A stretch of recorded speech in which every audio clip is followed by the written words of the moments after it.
Hey, Mr. Tully, this is a little video I was telling you about where we can work on the position issues with your left hand that you were talking about with your beginners. All right, the first thing that I was making mention is that this is Jacob right here, Jacob Graves. Say hey to Mr. Tully. Hi. All right, so, and you can show this to any of your students if you want to, but you were asking about left hand position and keeping your fingers rolled over in the right position.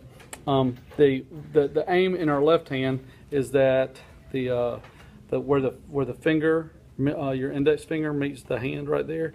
I actually have a callus right here on my finger because that's on the side of the instrument is where I'm putting my finger. So you can see Jacob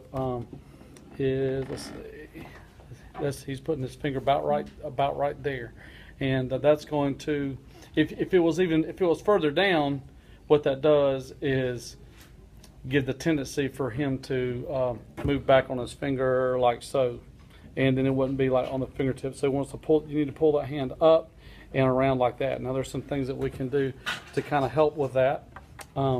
So one of the two things that you can do, which might be fun for your student, and everybody likes candy, so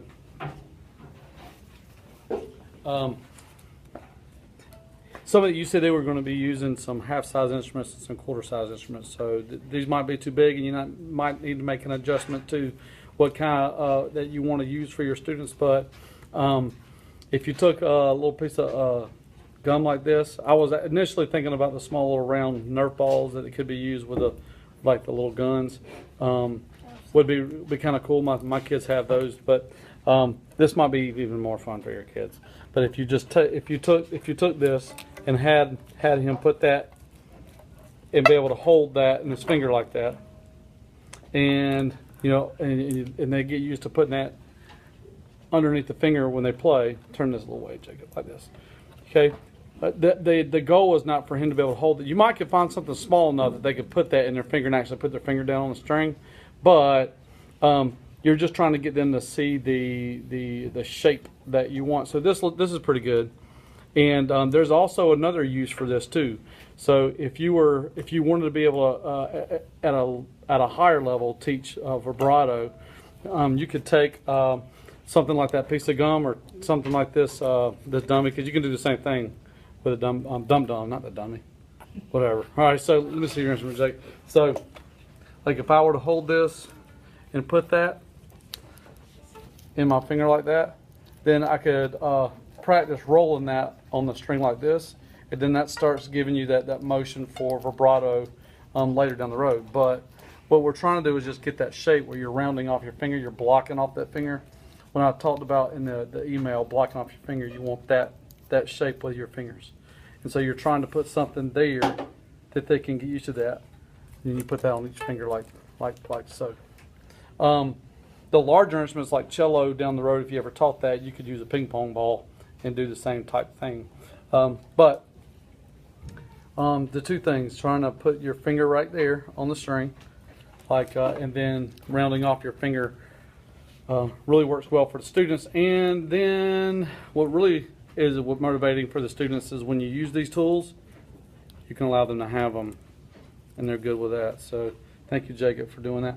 And then the last thing that you referred to is that you didn't specifically say, turn this way, but we can talk about as well, is we want to avoid this flat wrist type deal like this. Okay, so I tell my students, because they're old enough to know who Wolverine is in the movies, that just pretend like you have steel rod, like the claws in his form. They go up and they go into his hand and they come out. But if you had a steel rod or something like that within your wrist like this, you could barely move your wrist, then it keeps that mobile. They couldn't do this with that steel rod, which is hyperextended, and they couldn't do the flat tire. We call that flat tire sometimes. This tends to make you want to be flat fingered like this. So you want to be able to have this motion like that. Now there will be a little bit of a bend in the wrist too when you're starting to do vibrato, but you want them to kind of have a word picture, paint a picture for them that you want it like this. And then the other thing too is you want them to be able to take their wrist and be able to turn it in this way. It's like they're taking their form and going in that way. That way they can reach with their 4 fingers, and their 3rd finger's better. You know, so those are the 3 things that you mentioned, and I just wanted to make sure that you had a picture of what it is that I was talking about, so that you weren't confused. So anyway, say bye, Jacob.